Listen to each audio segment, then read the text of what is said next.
Hi, everyone. Thank you so much for tuning in to this amazing, incredible documentary, Killing Patient Zero.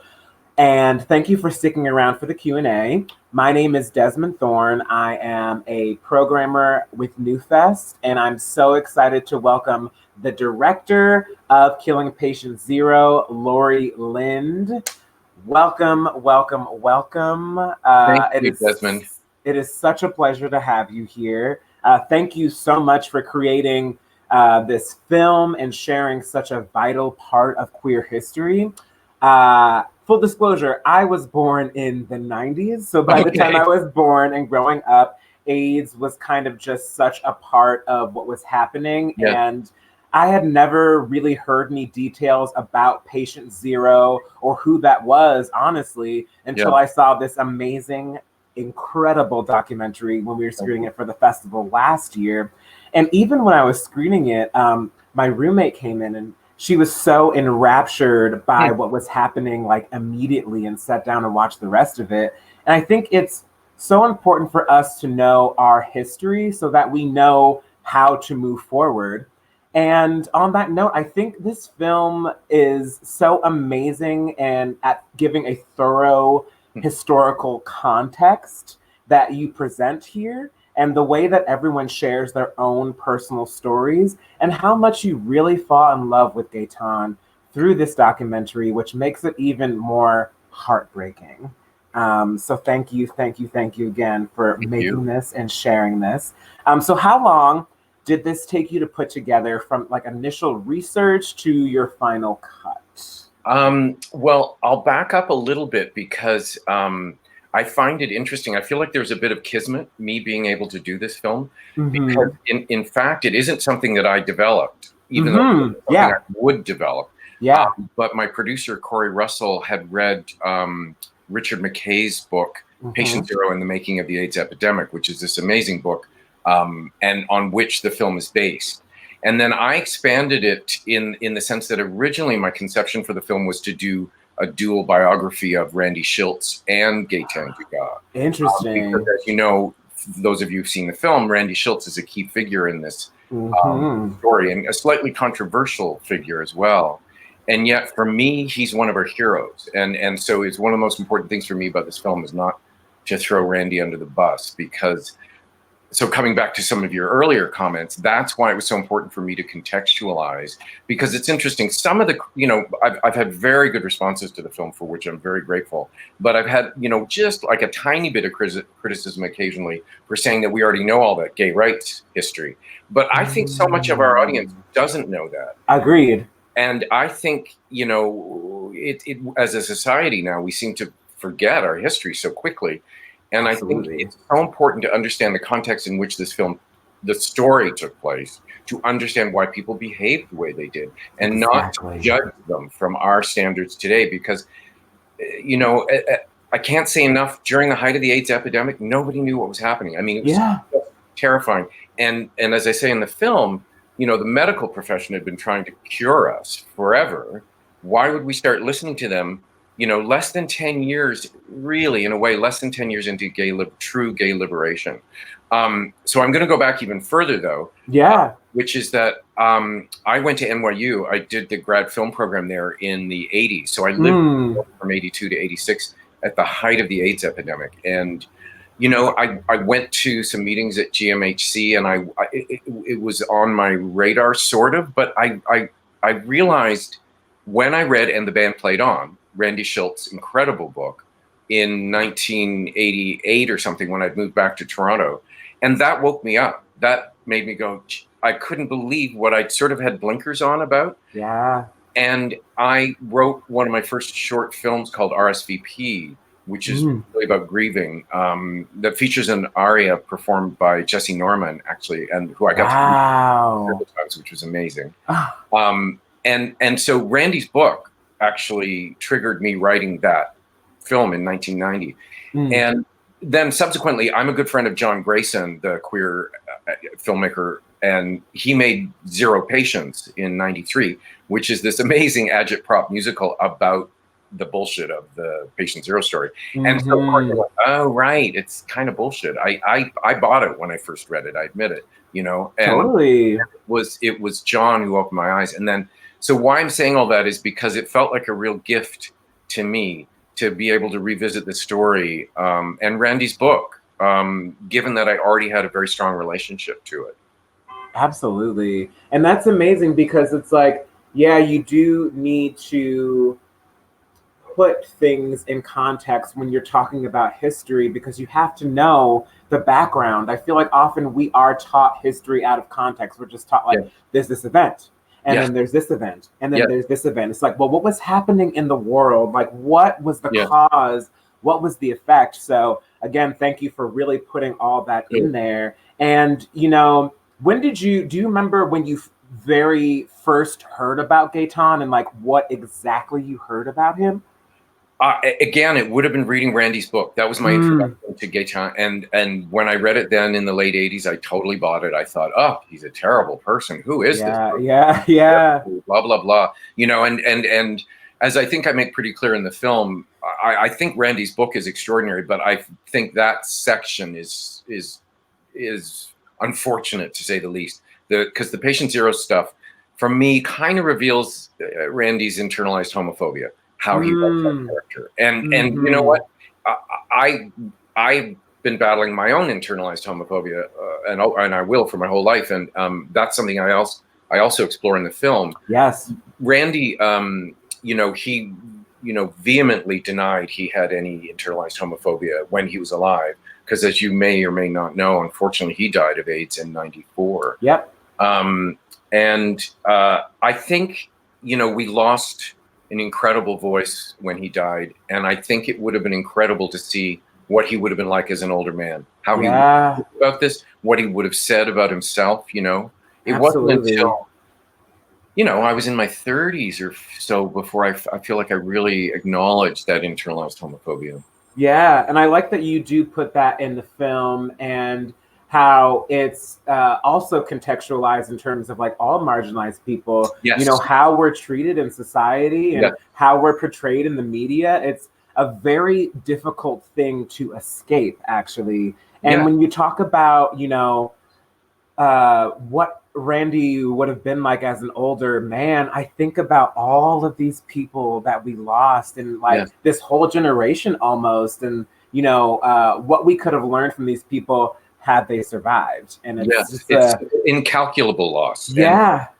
And it felt to me like we've forgotten that loss. Oh, absolutely. Right. Absolutely. And I feel like, you know, I used to say it's like there was a war and it sort of was over, but there was no armistice. There was no, you know, there was no acknowledging. It just sort of has quietly crept into the background for people who are fortunate enough to be able to afford the medications and such. Absolutely. And I feel like that's also something that happens a lot in history with many, many movements. They just kind of like shrink away without any like declarative ending or any like real solution. So that's why like pieces like this have to exist to really remind people. And we kind of have this like through line with the festival this year, which is again kind of kismet that the film was programmed this year, because we are talking a lot about intergenerational stories, a lot about like heirlooms and histories. We have a whole shorts program about that, because there's all these things happening, and we do really need to look at history in order to really figure out, you know, what to do in this moment.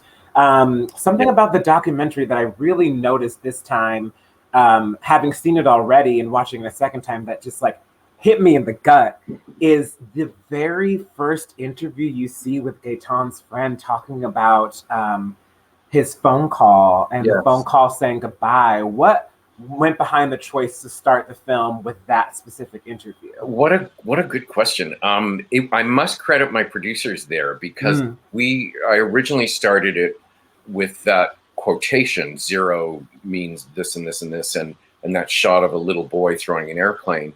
But when my producers, who were incredibly gracious with me and gave me a lot of space to find the story, because our first cut was 18 hours long. Of course it was. And don't panic if you haven't seen the film. It's 98 minutes. So yes.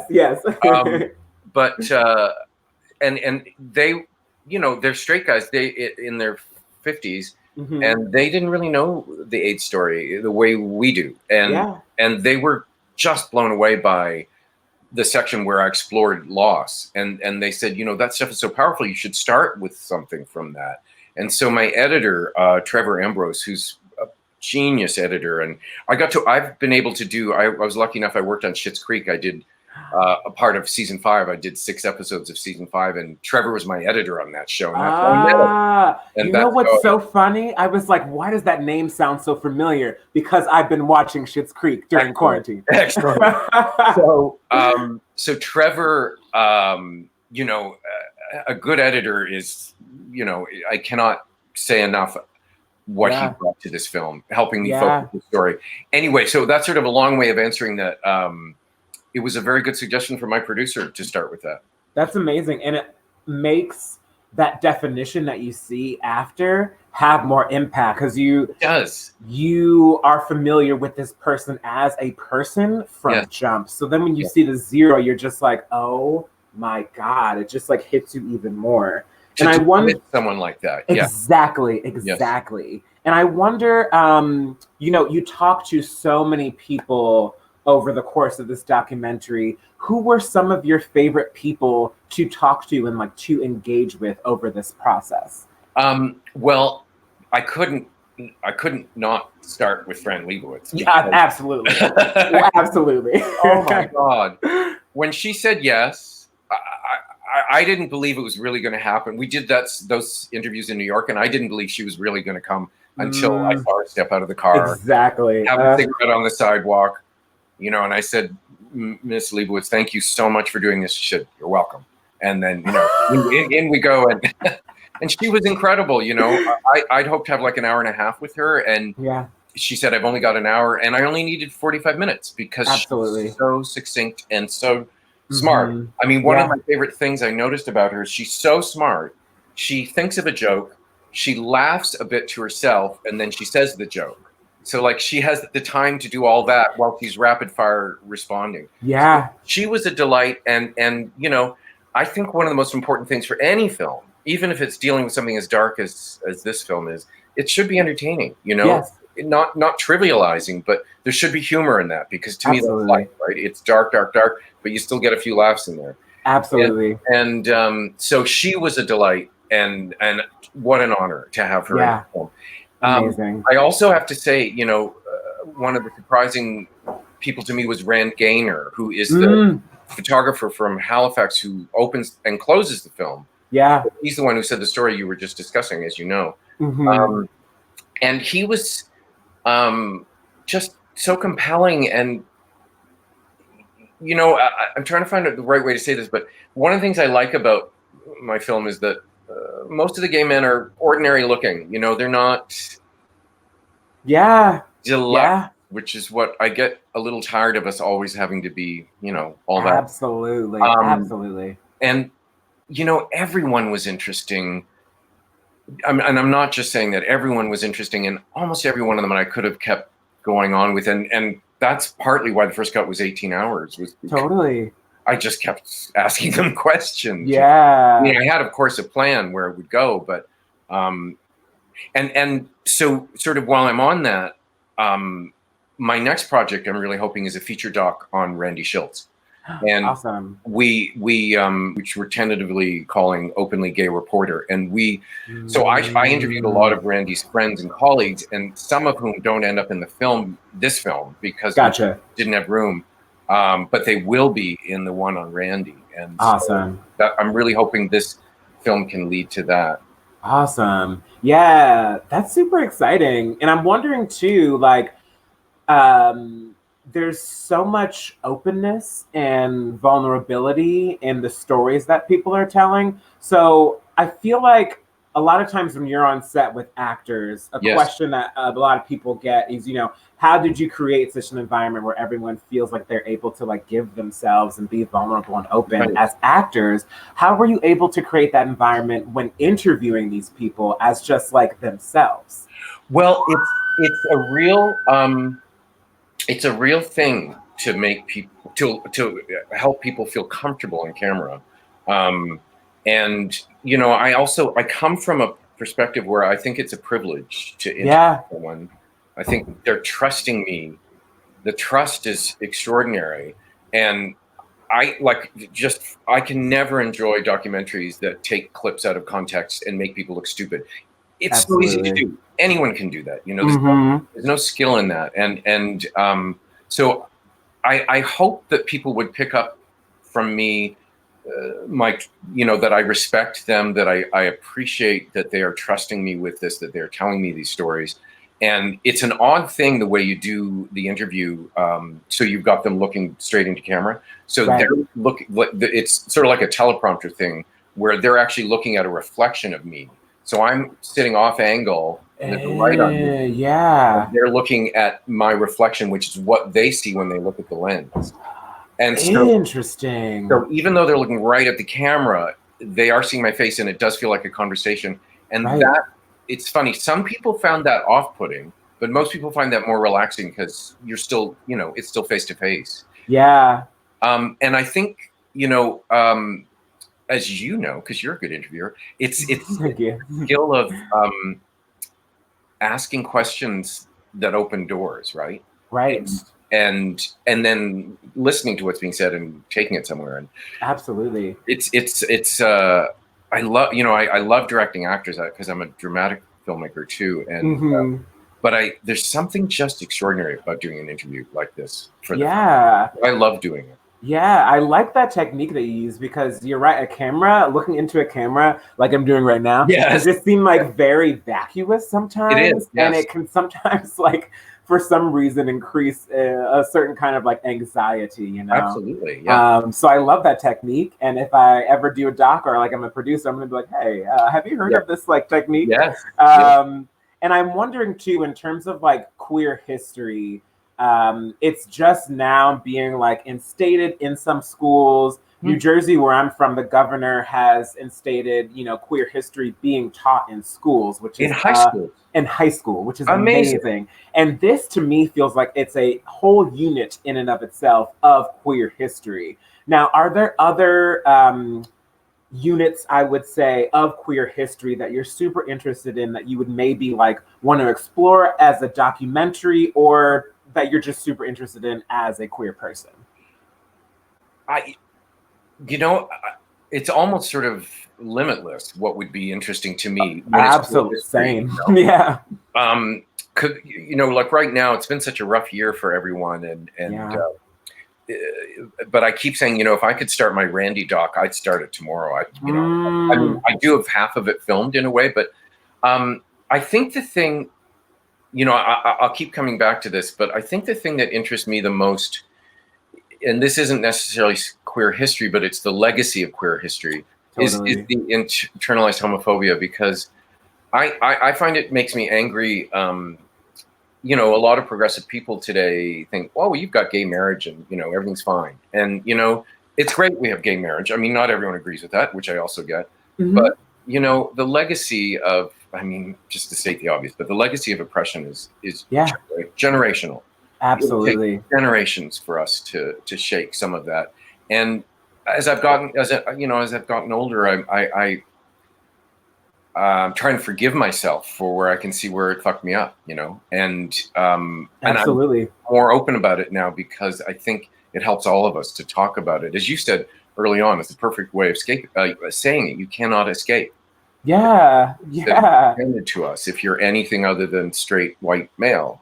Absolutely. And so I want to explore more about that. But it's like if I could do something about the pansies craze in New York in the 1920s in the speakeasies. My friend was writing a play about that, and that's fascinating. That's amazing. Where you could be arrested for dressing in the opposite sex clothes, and yet you could be this really queenie MC in a nightclub where speakeasy, literally speakeasy, when Prohibition was on and stuff. So it's endless what I think is of interest, and I'm so grateful that I feel like we as a community are starting to pay more attention to our history. Absolutely. And the fact that all this stuff did not happen that long ago either, is just absolutely insane, and always a reminder that, like, though this stuff is in your history book, like though you're watching archival footage, like this happened so recently, and it could happen again. And it could happen again. And we have, made so much progress, but there is so much more progress to be made. Absolutely. So much more. And one final thing before we wrap up, I'm wondering, what are the next steps with Killing Patient Zero? Like, where will we be able to see it go after this? Well, I'm so glad you asked, because it's interesting. I'll be candid about this. We had trouble getting a U.S. sale. It's been very successful in Canada and Australia, and it's been on a streaming service in both countries right from the beginning when it came out last year. But America seemed kind of gun shy about it, and I hate to say it, but I feel like I see homophobia in there somewhere, because it's very explicit. Yeah. We talk about. But anyway, I'm delighted to say that Sundance Now has bought it, and it's going to stream on Sundance Now. Oh, that's amazing. And on Viceland, apparently. It's going to be on both channels. Sometime in the next few weeks, it's going to start, and it'll stream on Sundance Now in the UK as well. That's amazing. And, it isn't just for career reasons that I want it to be on these channels, but I want people to know the story. I want people to know, as we're saying, to know our history, Absolutely. Absolutely. And thank you again so much for making it. It's something that I want to share with so many people. And whenever I tell people about this documentary, they're just like shocked that this actually happened. And like, it's just so important, so heartbreaking. And like I've said, I think several times at this point, we need documents like this so that we know how to continue to move forward, because we got more work to do. We have more work to do. So thank you so much, Lori. I'm so glad I got to talk to you today. I'm so glad to meet you, Desmond, and I'm truly thankful for your wonderful response to the film. Thank you. Yes, absolutely. Thank you so much. Thank you. Take care. Thank you. You too. Thank you so much for sticking around for this Q&A. Again, my name is Desmond Thorne. If you want to find out more about the 120 plus films at this year's NewFest, head on over to newfest.org, and you can also find out more about our year-round programming. Thank you so much, and have a wonderful day.